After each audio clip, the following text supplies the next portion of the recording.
In Carmel, California. It's tape number 469, November the 30th, 1980. It's just about the end of the month again. We had mechanical difficulty over KLRB with the tape cassettes. That happens once in a while.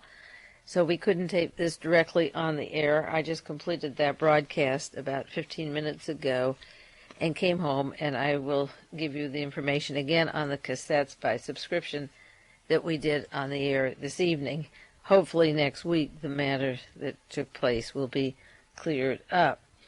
I met this past week, with 3 different people, all interesting, whose work or field of work overlapped with my research, although each of them were not working with each other and were not aware of the complexities of the separate instances and cases. The first one was a meeting with a journalist from Berlin. She works with Amnesty International. She wrote the articles for Amnesty on Colonial Dignidad that I did on other tapes in the past.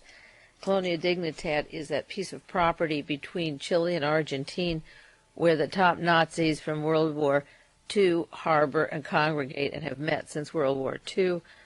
They can have surgical assistant, fingerprints, remove their finger skins. They have mental experiments, body experiments.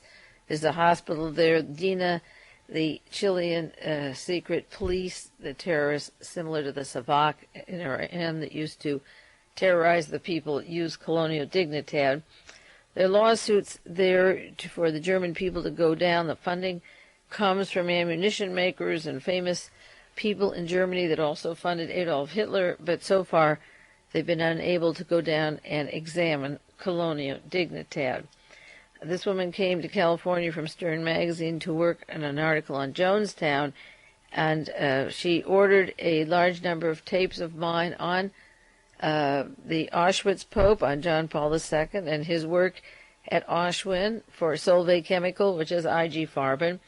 And she was also interested in the documents from the FBI that Joseph Mengele from Auschwitz was an American citizen during World War II when exterminations were going on, and the FBI knew that he was an American citizen at that time.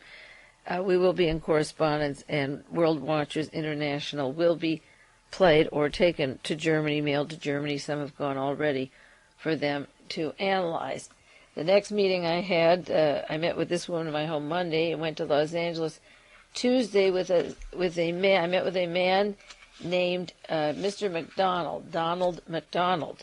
He changed his name to Richard Hughes. Terry Moore, the actress, had asked me to meet him.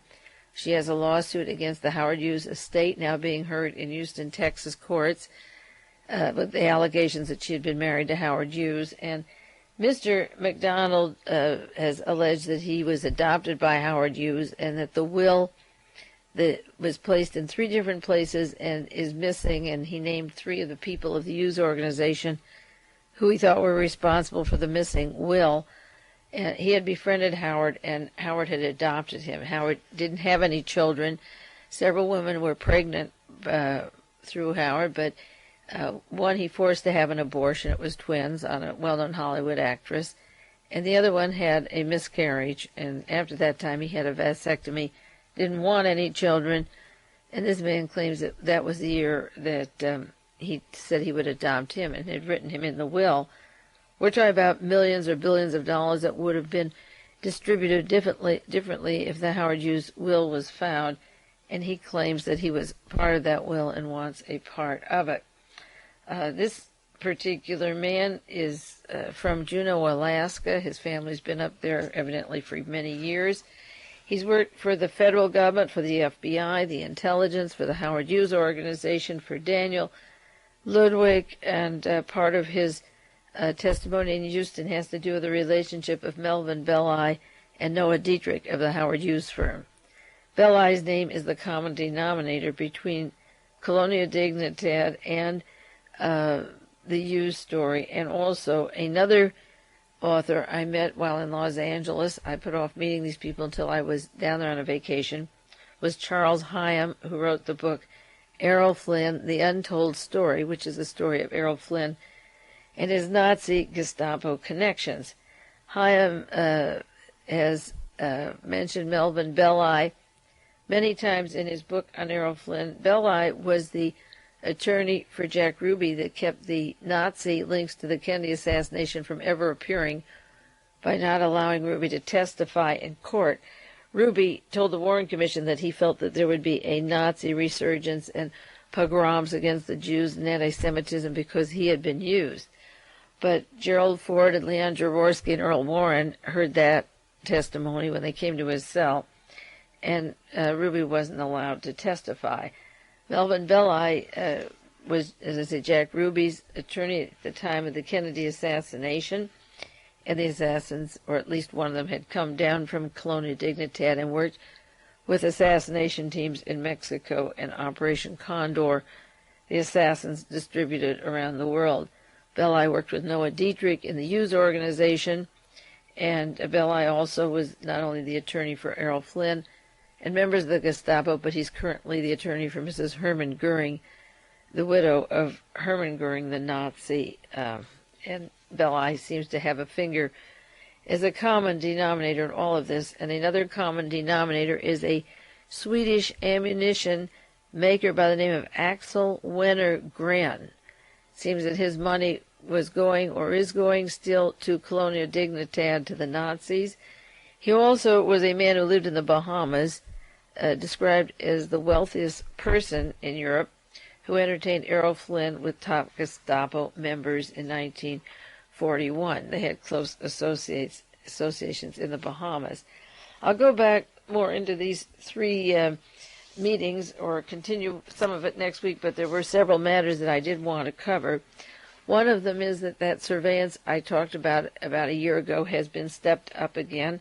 Personally, my mail came with a letter this week from San Bernardino, properly addressed, proper zip code, and again it was cut on the bottom, stapled on the bottom, and stamped from the post office, opened in error, and on the back of the letter it is stamped Internal Revenue. Many of you who are familiar with my work remember that I had mail, large batches of it, about a year ago, going to the Internal Revenue in California instead of coming to me, and they were cut open and then stapled back and stamped that they did it. I also received a phone call, I don't know if I mentioned last week, from a German accent making remarks about Adolf Hitler and playing Nazi songs and saying Viva Somoza and so forth. That coming with the mail opening, and then when I was in Los Angeles, the last trip down there was Labor Day, and that's the day coming back that my car caught fire and would have exploded if I had gone any faster. We were just practically at a standstill, and the engine burned out, and I got another car. This time I took the plane home, and it was a 9 o'clock flight from Air California in Los Angeles, and we sat on the plane till noon because they had an electrical problem, and when they checked it out before leaving, it was malfunctioning in the control room, and after working 3 hours, it couldn't work properly, and everybody left the plane except 28 of us who sat there. I was anxious or wondering just what was happening or if it could be fixed. But they did bring in another airplane, and we flew out on another airplane, and I arrived safely in Monterey. I just mention this for people who keep a record of those things that are happening to me, and I wonder if this is coincidence or if I'm getting a disproportionate amount of inconvenience. Another coincidence is that the woman sitting next to me on the plane, there was no one to my right, and then right across the aisle was another woman, and when you're sitting there for 3 hours, you hit up a conversation, and she came from the same small town in Canada where I have my property, and there aren't that many people I bump into on the streets from that area, and I thought that was an interesting coincidence. The January Playboy, January 1981, has an article called Exhuming the Spooks. It's a small article, and it brings up certain points that happened in the past, such as Seymour Hersh's expose of CIA scandals in 1974, 1975, the fact that the CIA lied to the Warren Commission. They're catching on now. They're printing that. That's as much as saying the CIA is covering the Kennedy murder. The CIA gave LSD to unconsenting people. They plotted political assassinations. They ran announced little wars, and now the author says they're coming back to life. They want to stop congressional supervision of the spooks. This is written by Peter Ross Range. They want journalists, clergy, and academic professors or students abroad to spy. The Supreme Court favored them with a decision against an author so that they keep the profits of books if he worked for the CIA, and they want new penalties for spilling the beans. And the gist of the article is that the old CIA is back, the CIA who trained the Shah Savak, that spied on American political activists at home, which is clearly illegal, who tried to kill Fidel Castro, who were involved with assassinations from Diem to Allende. That covers just prior to when Kennedy was killed up to through Watergate. And he mentions Frank Snepp and the book Decent Interval. Well, the gist is that the old CIA is returning, exhuming the spooks, it's called. The fact is that the spooks never left. There's a continuous expose of CIA going on since Watergate and on back earlier constantly to the assassinations, the assassination teams, and medical experiments and subway experiments and lawsuits for air experiments in the Bay Area. The CIA has always been in the news. It's the American people who pulled a Rip Van Winkle and went to sleep. It's the American people who don't want to know. We're getting news about the CIA, and the result of your not following or are not following the Seymour Hersh articles, the Warren Commission report, the dossiers, the LSD experiments, their private wars, the result of our not pursuing these things, or any single one of them to the nth degree, is that we end up with George Bush, director of the CIA, now running, as he will be soon, within 4 weeks or 8 weeks, the vice president of the United States. He's no longer director of the CIA. He can appoint directors. He can give orders. He was the director of the CIA and moved on to become vice president against an old man with a year of a zero factor behind him, which literally means that the CIA has worked night and day and gotten their man into the vice presidency, and that hardly looks like they've gone under or slept a moment. The only people who are fooled by thinking they're coming back to life are those who haven't read the paper every single day. There's an article sent to me by a listener and friend in Houston, Texas, by Gaetan Fonzi. It's a review of an 80-page article in a paper called The Washingtonian. I don't take the Washingtonian. If any of you can get it and copy it, of course, 80-page article, maybe I'll go to the library and look this up. Now, Gaetan Fonzi has a report in the Houston Post, of all things, saying evidence of a CIA-Oswald link went unpursued, prober says. Now, this isn't any ordinary prober. Gaetan Fonzi is an investigator who worked for the House Assassination Committee. Before that, he did a very interesting article on the Philadelphia connections to the Kennedy assassination that I did one broadcast on and linked many of the people involved in the murder of Kennedy to the city of Philadelphia. He had an appointment with George DeMohrenschildt, that I've described as the most important witness the Warren Commission ever had. Of all the 552 witnesses and all the depositions, DeMohrenschildt was the most important, and Fonzi had an appointment with DeMohrenschildt the same day that DeMohrenschildt was murdered. There is a cover story that he shot himself in the mouth, but there's discrepancies in the House tape recording system or footsteps and noises, and DeMohrenschildt was dead the same day that the House Intelligence Committee was to see him, and Gene DeMohrenschildt has confirmed that he worked as a Nazi spy and that he worked in government intelligence. Fonzi did an article in Philadelphia Magazine in 1968 that won a prize on Harry J. Carafin, a reporter in Philadelphia, linking Carafin to a man named Mr. Sylvan Skolnick and to Angela Bruno and Walter Annenberg, now the host of the Reagan family, Gerald Ford, Spiro Agnew, the mob, the racing connections, and the links of these Philadelphia people to organized crime and right up to the White House and people in the White House. He also wrote in that article about Harry Carafin being paid by Broadway Maintenance Company, more than $10,000 a year, and it was that Gene Harris that worked for Broadway Maintenance who murdered Dr. Tannauer in Westchester, New York, and I also did a tape on the murder of Angelo Bruno and the death of Tannauer coming at the same time and having to do with Gene Harris and Broadway Maintenance. So Fonzie isn't a new man to the entire organized crime, CIA, mafia, assassination links. So it's interesting that having his background and working with the House Intelligence Committee in 1978, issuing their report in 79, that he comes out at the end of 1980 with a story in the Washingtonian about Lee Harvey Oswald with a CIA man. Now, he names this man as Maurice Bishop and says Oswald met him in 1963, but both Anthony Summers, who many people don't trust, but who does produce a certain amount of work that is reputable, both Fonzie and Summers believe that the Maurice Bishop that Oswald met with was actually David Atlee Phillips. Well, to make an allegation like that in the Washingtonian magazine at this time and to link Oswald to the CIA is to link him to E. Howard Hunt and the Watergate team and the White House plumbers and so forth. David Atlee was chief of CIA Cuban Operations Group. He worked with E. Howard Hunt in Mexico, and he was a very important man high up in the CIA.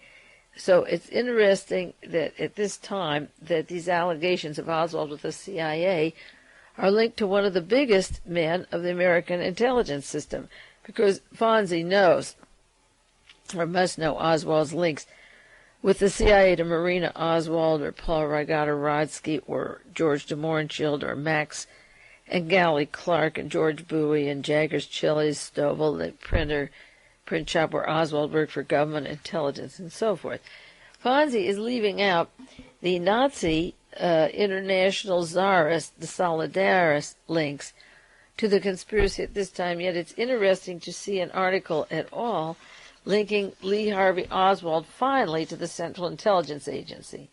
Now, the purpose of this article might be to counteract all the BS that Jack Anderson and Blakey are putting out that Fidel Castro and John Rosselli were behind the assassination. Fonzie knows a lot, and I suspect that when these other liars get rolling along with their tall stories, we will get a counter reaction, and that's what we're getting now by Fonzie, who knows that there's more to the story than organized crime and Fidel Castro. And then from Texas, I received a long article from the Dallas Morning News from Charles Spears on Marina Oswald.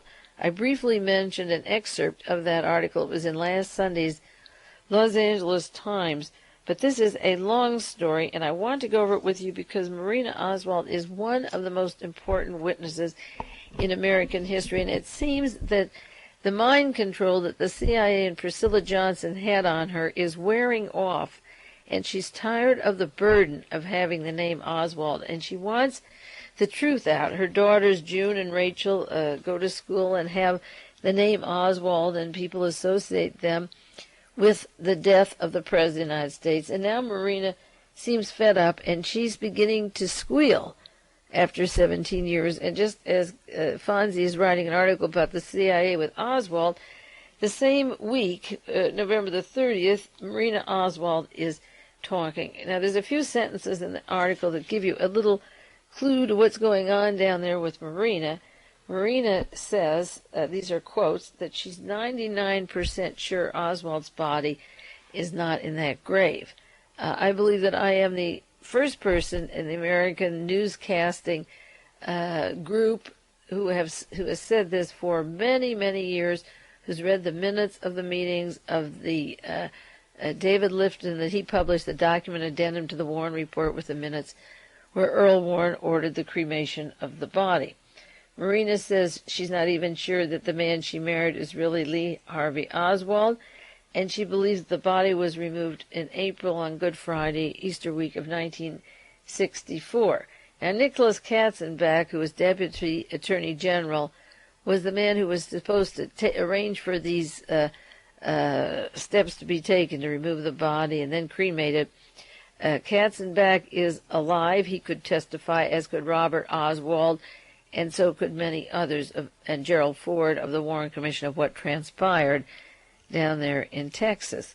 Marina says that she signed papers, that she didn't understand what she was signing, and that it was for a respectable man from the government. She always clouds her excuses with little stories like, he was a respectable person wearing a gray suit, therefore I didn't have to read it, and it was in English, and I don't read English, which again is a bunch of BS.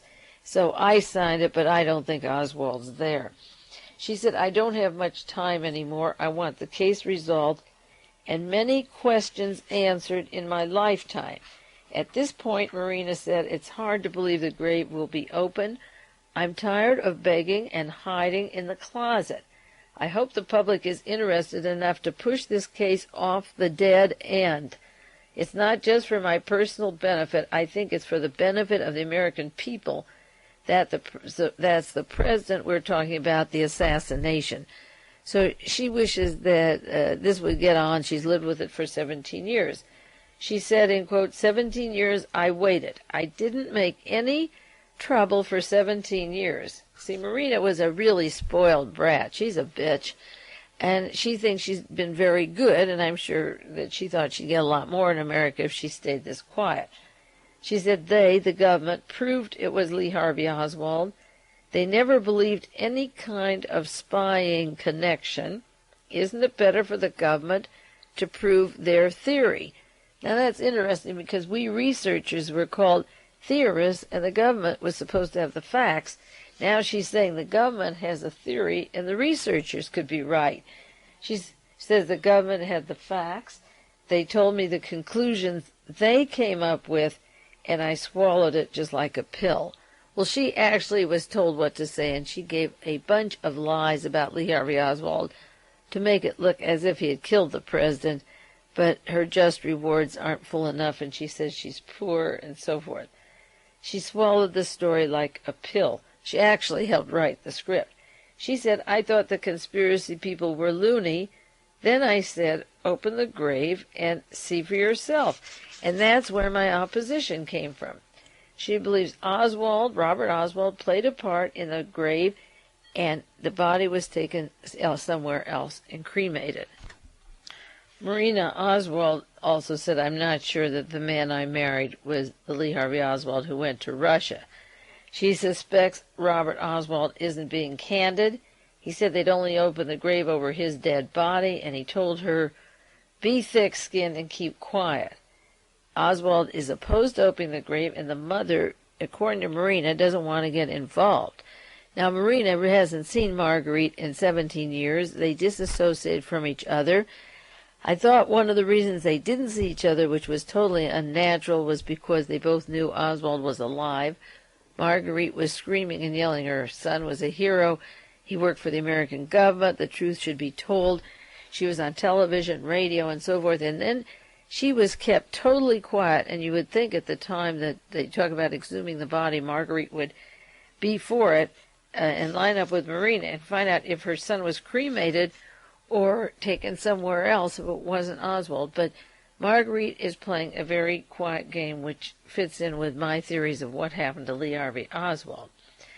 Marina said, sometimes I wonder if I made the right move to come to this country. And then she said, this is the Dallas Morning News, I would not spy for any other country, and I love America with all my heart.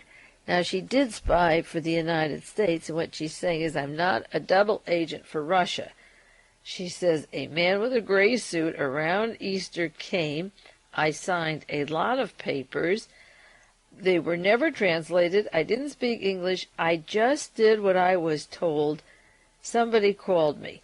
The people who have the answers to the assassination are getting old and maybe disappear. I might not be around for too much longer, you know. And then she says, I'm a born loser. If I knew what was ahead of me, I wish I never came because I don't have any country and I feel unwanted. I'm not welcome here, and if I go back there in Russia, I'm not welcome there. She's certainly not welcome there. She was a member of the Galen Nazi spy organization group from a Tsarist or White Russian family who lied for our Navy intelligence, defense intelligence in order to get citizenship, came here, but now her name, Oswald, and the daughters, is still linked to the murder, so after 17 years she wants this to end. If they open the grave and it's not Oswald, then the conspiracy gets off her shoulders and off June and Rachel's, that their father killed the president, and it relieves her of some of the burden because she can say, they told me the evidence matched, and obviously they would be the ones to have to remove Oswald or help the other Oswald leave the country. So she doesn't like this burden, and she's sick and tired of it, and she hopes the American people clear the Oswald name. Another person who wanted a chance to clear his name, I mentioned him last week and the week before on the tape, was James Earl Ray. He asked for a parole, a clemency, a pardon from Nashville, Tennessee, and the board conducted their hearings on pardoning criminals and turned it to Governor Alexander in Nashville this week and turned it down. They refused to have the hearing. Ray had a 30-page document on the people that paid to have Martin Luther King murdered and how he was forced to plead guilty, and that he would name those people. The excuse for turning this hearing down was, in quotes, they didn't have the staff to research Ray's claim of coercion, that he was coerced to plead guilty. Now, this isn't a problem of James Earl Ray. It isn't a problem of Nashville, Tennessee. The Klan are arming for a race war around the country. All the black leaders who are worth anything are dead. Jesse Jackson and Andrew Young were on the balcony and saw King murdered and have kept quiet. Their hearts being cut out of black men up in Buffalo, children being murdered in Atlanta, Georgia, racist killings in Cincinnati, Kentucky, Los Angeles, Salt Lake City, all over the country. And the blacks sit back as quietly on this issue as the Jews do about the Nazis. And what is going to happen from ignoring these pleas, such as Marina Oswald and James Earl Ray, is that those very people who've been responsible for these murders will be more firmly entrenched because people who had a voice or should have had a voice were silent. Now I want to talk about the characters I met, the people I met last week.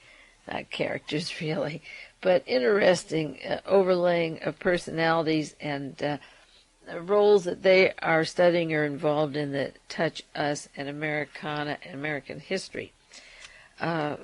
Charles Hyam is a writer who was telling stories or tales about biographies in Hollywood. He was writing books on theater and film people. He wrote about Ziegfeld, Cecil DeMille, Orson Welles, Ava Gardner, Katharine Hepburn, Charles Lawton, and various other people. Marlene Dietrich wrote poetry and anthologies, and then got on to Errol Flynn. And Errol Flynn's life was mysterious, and all of a sudden Mr. Hyam found that the secret part of Errol Flynn's life was his links to the Gestapo. Now, I'm just going to give you a few highlights of the book that he wrote, not of our conversation together, but pieces of the puzzle of the assassinations that are in this book, Errol Flynn, The Untold Story, which is in hardbound now, but he said will be out in paperback shortly, and you really must read that and cross-file it. I'll turn this tape over now, and for the next 30 minutes go into some highlights of Flynn and the Nazis and the other two people that I met with this week.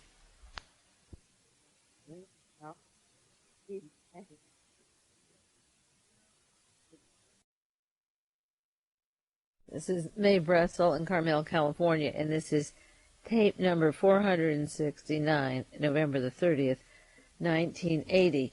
I'm going to talk about certain sections of the book of Charles Hyam called The Untold Story, The Life of Errol Flynn.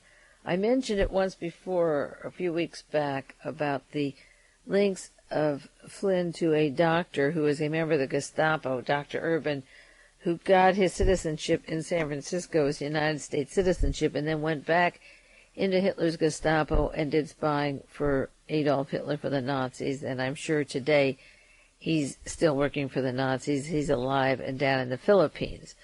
I made the comparison to Joseph Mengele, the Nazi war criminal who joined the Gestapo, came to New York, the other one was in San Francisco, got his United States citizenship, then went on and worked for the Nazis, and that's why he wasn't treated as a war criminal during World War II, because he was an American citizen.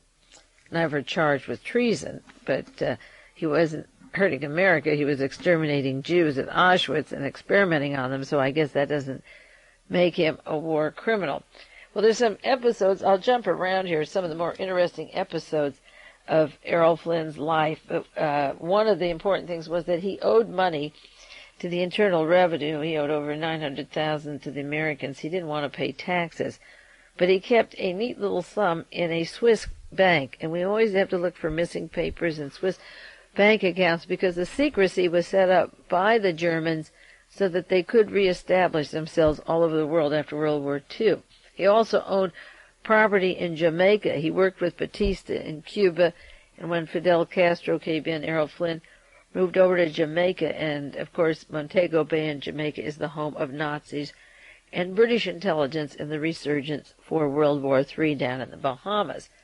He had bank accounts in Switzerland, Spain, and Mallorca, and at the time that just before he died, he was living in a home, an estate loaned to him. Hyam describes the estate as a loan by millionaire Huntington Hartford in Los Angeles. Well, Huntington Hartford owned real estate down in the Bahamas, in the Key Islands. He had property that he in turn sold that became Paradise Island. I called Peter Dale Scott tonight to check out some of the facts on Huntington Hartford and the Bahamas story.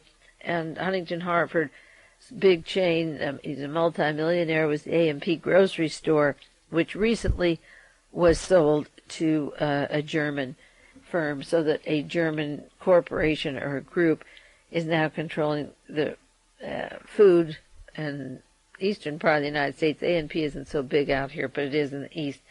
And Hartford loaned his estate, millionaire Huntington Hartford, to Errol Flynn. Errol Flynn died in Vancouver, British Columbia, October 14th, 1959. He was with his girlfriend, Beverly Aadland, at the time. They were on the way to the airport, and he had a heart attack, and a man named George Caldo was driving the car, C-A-L-D-O-U-G-H. And George suggested they go to a friend of his, Dr. Grant Gould. And according to Hyam's book, Errol Flynn was put in a bedroom and told to lie on the floor. He was having a heart attack, and the doctor, Dr. Gould, and Caldo, the driver, and Beverly were in the living room. They went to the doctor for attention, and the doctor didn't send him to a hospital and didn't even stay with him for resuscitation or whatever he needed, but the three of them sat in the living room and left Flynn alone, and when Beverly went back in the room, he was dead. Now, up to the time that he died, until the autopsy, he was in the apartment with Beverly Aadland and a doctor who wasn't attending him and a driver. And up to the time he died, he had a key that he wore on his neck that was the key to his Swiss safe deposit box, where he had allegedly over $500,000, but goodness knows what else could be in the box, with numerous stocks and certificates and bonds.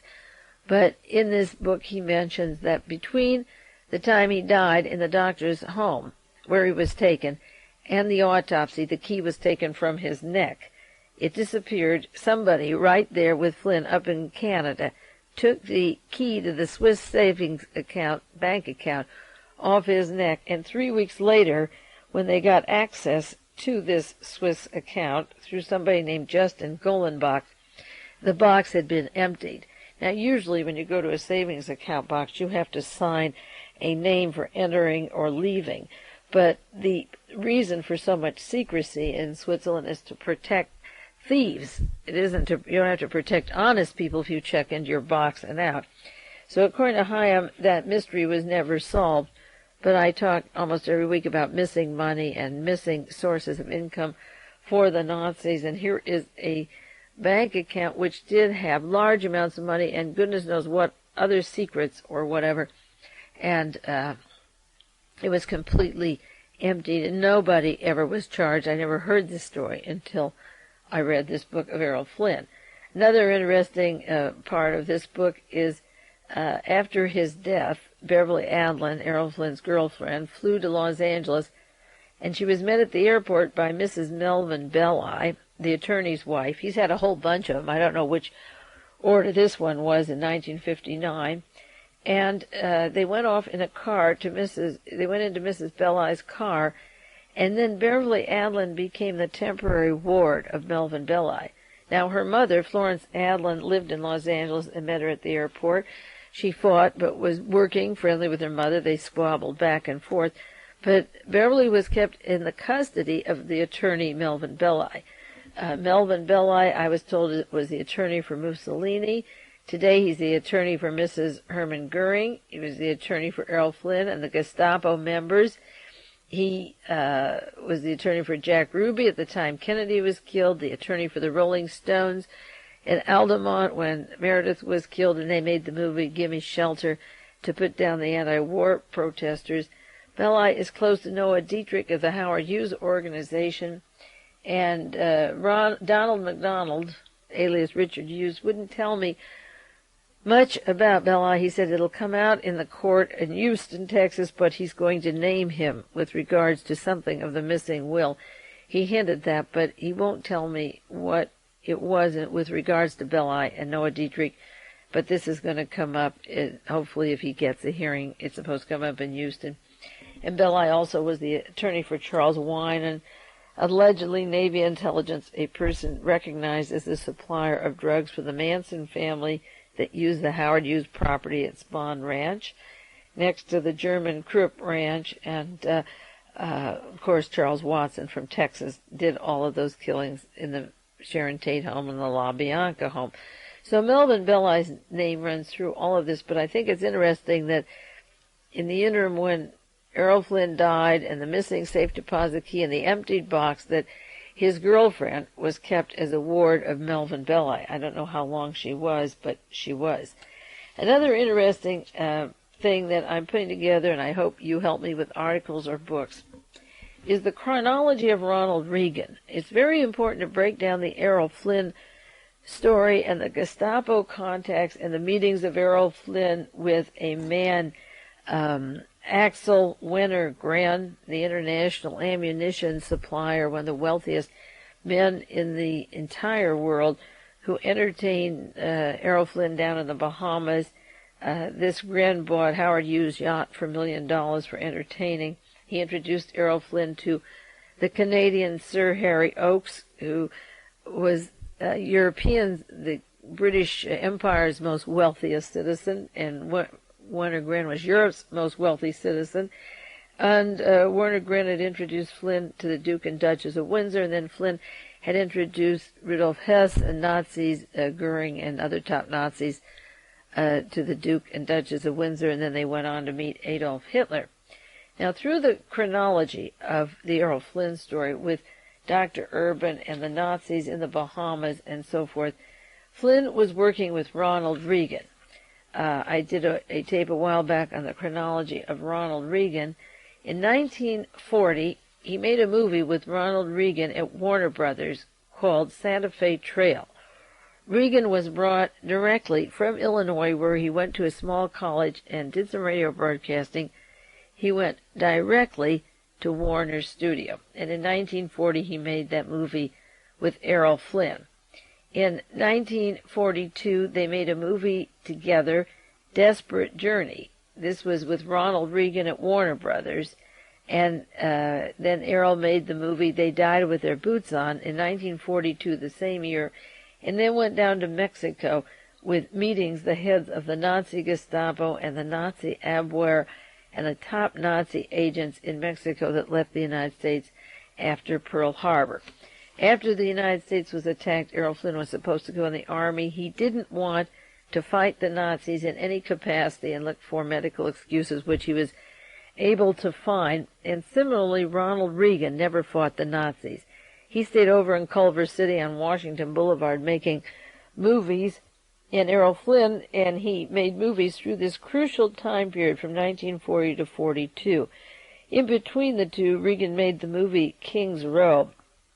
But in Desperate Journey in 1942, from 40 to 42 is when Errol Flynn was thick with Gestapo and Germans and Japanese, particularly German Nazi spies who were refueling U-boats, taking pictures of installations, and so forth. And after these movies, in this time period, Ronald Reagan got active in Hollywood in blacklisting and became politically conservative in Hollywood. And the Warner Brother connection and the links of two movies right in that time period with Reagan don't stand for much by themselves, but when Reagan goes on to become advised and directed by the Hoover Institute in Palo Alto, which was made up of former Nazis, current Nazis, people whose sole ambition is to get rid of Marxism or labor problems or labor organizations and bring in a new order of fascism.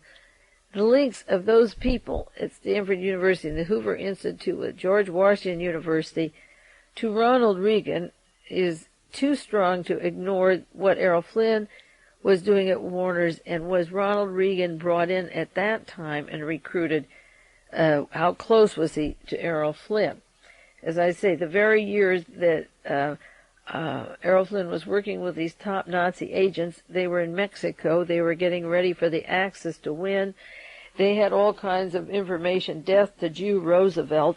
I remember that time period at Stanford. I went to Stanford from 1940 to 43, those 4 years, and there were signs all over the campus in Palo Alto, death to Jew Roosevelt, or one by a nose, and all kinds of anti-Semitic posters at Stanford University at that time. Errol Flynn was visiting a George Nicholas of the Nazi Party and a Hans Hellermann, and those were the Gestapo contacts of his friend Dr. Urban. Urban's contacts in Barcelona, Spain. While in Mexico, these top Nazi officials were guarded by the Mexican police, the German police, and Mexican generals. And then, in this time period, just as he finished his other movie with Reagan, he went down to the Bahamas, to the home of Axel Wenner-Gren, that gentleman I spoke of, described by him as the richest man in the world.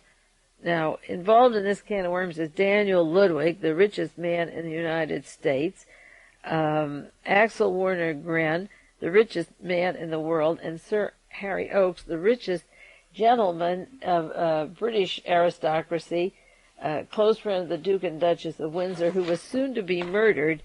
Flynn was floating around with these people in 1942.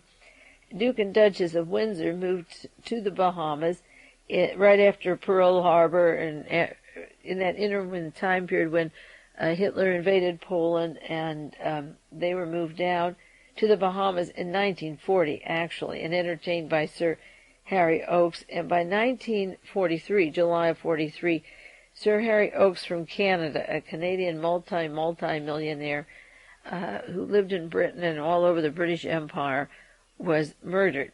That's another story we'll go into. But Axel Wenner-Gren was close to all of these people.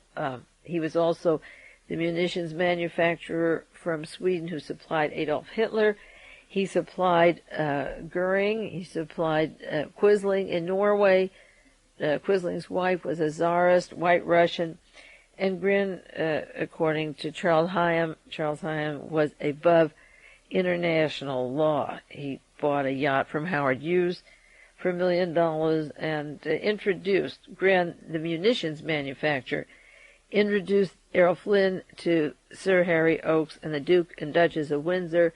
Then Flynn introduced the top Nazis to the Windsors, and they all were very cozy. They had a cozy relationship in the Bahamas, and I'm sure many of them have just carried that on continuously.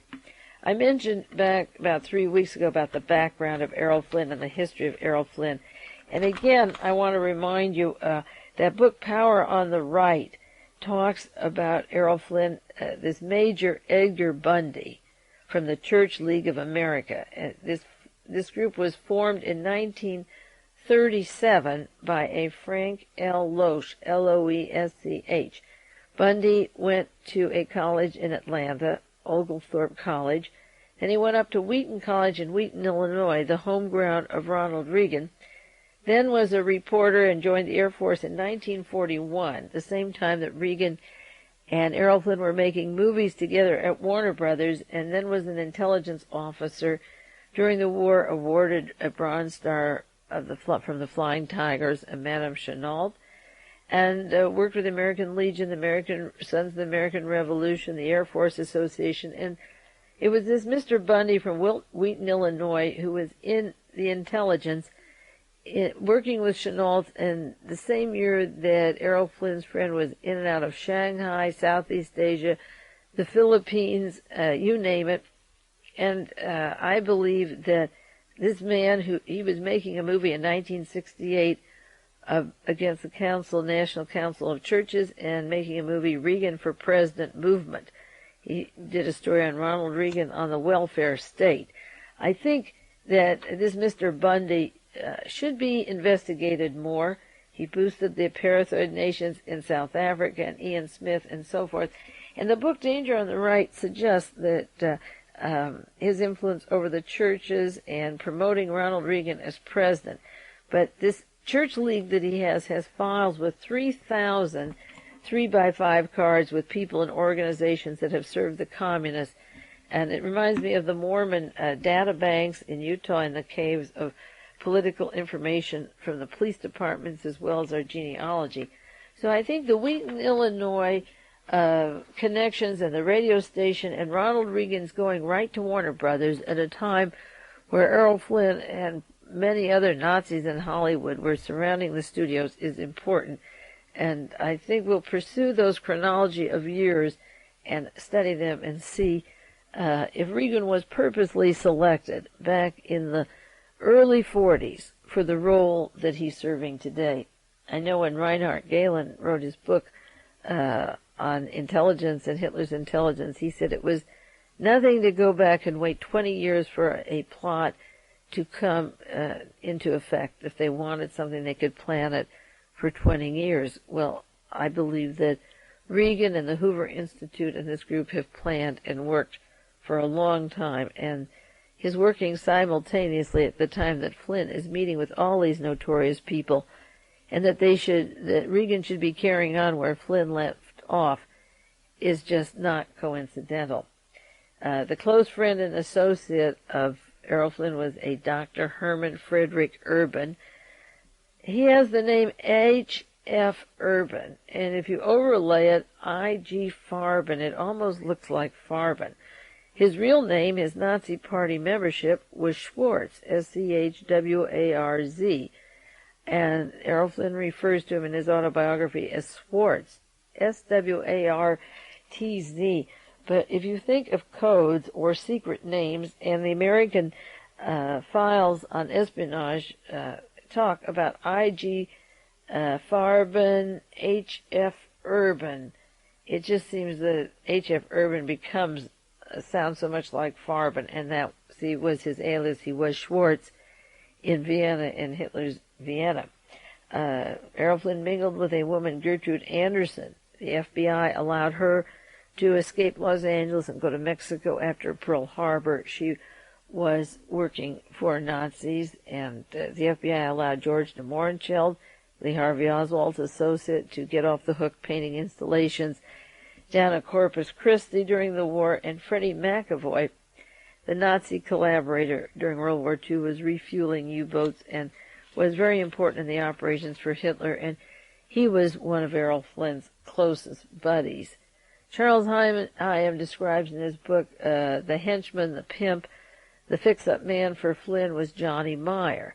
There's similarities that Johnny Meyer is the M-E-Y-E-R Meyer. There's the M-E-I-R that worked for Howard Hughes' organization. Both of them worked for Hughes' organization, and the expertise Meyer had was fixing people up, politicians and military generals and admirals and so forth, with women to get defense contracts. That's how the Hughes Defense Department really got built up, according to many accounts.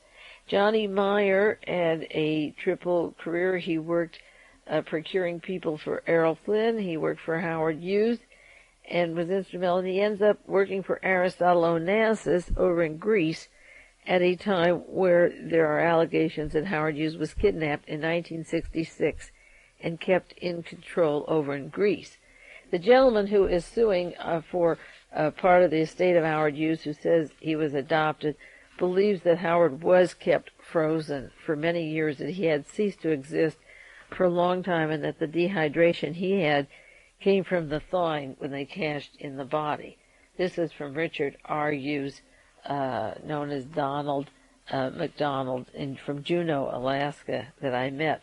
But the common denominator of Johnny Meyer, also he worked with Roy Cohn and Jackie Onassis, the attorney for the whole can of worms of the Onassis Nazi organized crime connection, also with the Hughes Empire, and the henchman for Errol Flynn, who traveled with the biggies.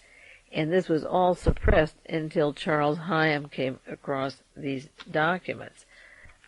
Dr. Urban, the Nazi Gestapo member that got Errol Flynn involved with the Gestapo, is allegedly living in the Philippines working and studying leprosy. This Donald McDonald, Richard Hughes, his other name, told me his background. He came from Canada, where he worked in the Forestry Service before, he was at Alaska, down in Canada, before it became a state. Then he went on to be chief of security down in the Philippines, just before Marcos came in. And I said, well, what qualifications did you have to become security police in the Philippines, coming from Alaska?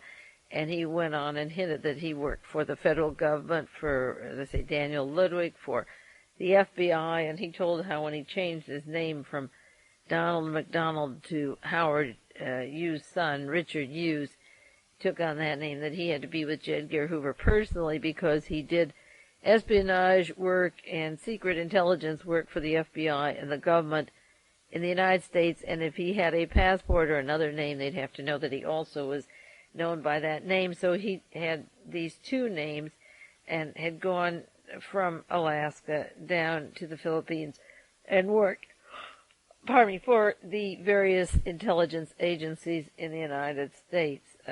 He told me that Robert Mayhew was one of the finest people in the world. Butter wouldn't melt in his mouth. And that Lee Harvey Oswald was a communist. And then, of course, I knew immediately where this man was coming from and how he could spill out propaganda on the one side and then have me believe some of his tall stories on the other. Dr. Urban is a very influential person. He traveled selling his narcotics, peddling narcotics, heroin, and various cocaine and various drugs through Shanghai and through the South Seas and New Guinea, and was apprehended for drug smuggling, and confirmed, this book confirmed, along with the woman here from Berlin doing an article on Jonestown, the importance of narcotics traffic in funding the far right, that they use narcotics as a method of funding their armies, or I guess paying off the policemen or buying the autopsy or the weapons, that narcotics traffic is one and the same with the German Nazi Minutemen, the far right wing, and it could be used also, I suppose, for funding broadcasting or the Klan or the arming against the black, the wars at home, and so forth. We talked at length about the narcotics traffic and the Nazis and the resurgence of groups that are funded through the narcotics traffic. Donald McDonald, Mr. Richard Hughes, told me that 8 people that he knew had been murdered in the quest for the Howard Hughes will, and that those people who took the will could be charged with murder if they were properly investigated. He also told me that at one point they wanted to get rid of him, so they gave him a dose of aloxin, which is a tasteless substance which causes diabetes, and you go into a diabetic shock, and he was in intensive care and went into a coma. And when you get aloxin, which has been pretty well worked on, you get the similarity to diabetes, and it can do you in if it's not recognized right away. Well, he told me that this week when we met last Wednesday, and in the same mail from a friend in Minneapolis, I got quotations from a book on Buchenwald called The Medical Block Buchenwald by Walter Poehler, and on page 82-83, she sent me information about experiments on diabetes in the Nazi extermination camps and on the records of diabetes and studies of coma cases and the interest of Nazis in diabetes. Our time is up on this tape, so I won't have time to go in that now, but I think it's interesting that on the one hand, this week I was meeting with somebody who told me about getting a dose of aloxin and trying to be killed by giving him the diabetes and going into a coma, and then getting articles about the experimentation by Dr. Mengele and the others at Auschwitz and Buchenwald on diabetes. The tape is up, so there isn't time to go more into the Nazi medical experiments and the medical institutes, but Daniel Ludwig and Howard Hughes and Rockefeller all have their medical institutes, which I'm sure, if we check them, would go directly back to the medical experimentations done when Hitler was in power and to the people that he had in the prison camps. My time is up now. Next week, I hope we'll be hooked right back into KLRB. You take care of yourselves as you get ready for these holidays, which come and go too quickly. This is Mae Brussell in Carmel, California, and I'll be back with you next week. Before I sign off, there is one thing I wanted to mention to you. 10 years ago, I couldn't figure out, I didn't feel like sending Christmas presents or Christmas cards, and was really disturbed about Richard Nixon being in power. It was 2 years before the Watergate story broke, but all of this illegal maneuvering was going on in the White House and in the California offices in Sacramento through Governor Ronald Reagan. Counterintelligence and various murders and prison conspiracies and wiretapping and photographing and bugging, and it was really a very depressing time for me just prior to the Watergate, and I couldn't figure out what to do for Christmas. So I wrote a 12-page newsletter which cost me about $1,000, and I had it printed, and it had a message for Richard Nixon and one for Lyndon Johnson, and a message to the blacks and a message to the hippies. And instead of doing the usual gifts and things at the time of the holiday, I mailed this out to every single member of Congress and all the heads of every newspaper, major newspaper in the country, and presidents of the university. And I got out the Who's Who book and looked up the addresses and sent these all over the United States. I think next week or the week after, possibly next week, I will read you sections of what I wrote in 1970. This was my appeal to what I believed were reasonable people to help save us from some of the things that we are going to face in the future, but were obviously being formed in 1970. And I had a basis for my opinions on research up to that point and careful analysis of the many lies and role of the government and the judicial system in the killing of John Kennedy and Robert Kennedy and Martin Luther King. So next week or the week after, I want to share with you what are some of the highlights on that. And for those of you who have been longtime subscribers, I may have a few copies, not for everyone who hears me on the air, but for a few of you to send you copies of that paper that I did send out at that time. So I'll put aside the Reagan cabinet and the transition stage, which is really boring, and tell you where I was 10 years ago and what I think we have to do to be around 10 years from now. So again, goodbye again. This is Mae Brussell, and I'll be back with you next week.